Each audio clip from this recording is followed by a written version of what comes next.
Yapalım mı? Sallanalım mı? YouTube'a gururla sunulur. Ses çıksın. Hop. Hop.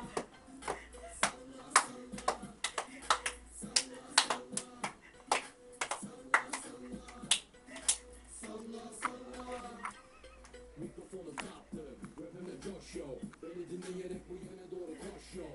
Şimdi yaklaş ve elleri kaldır. Tarihe benimle ismini yazdır. Furt, Bilgi, Gazla Beybe. İstanbul'a tak yol, tarza Beybe.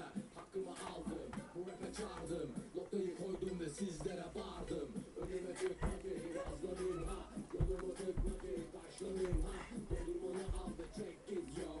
Bu yöne doğru salla eller sana. Biri gider, biri gelir off yo. Hep aynı tantana, salla pop yo. Sekme hatun, Bir seni daha. avlarlar. Ağzın Altıda kapı. bir hafta nakavtla zarlar. Çok güzel parça yaptık son. Noktayı koyduk attık sen. Gerisini boş ver artık kusura bakma ama. Salla artık vakti geldi kalbim. Çarpıyor bu kadar harekete yürek dayanmıyor. Yavaş yavaş ateşim artıyor. Bedenim ısınıyor. Nefesim kesiliyor.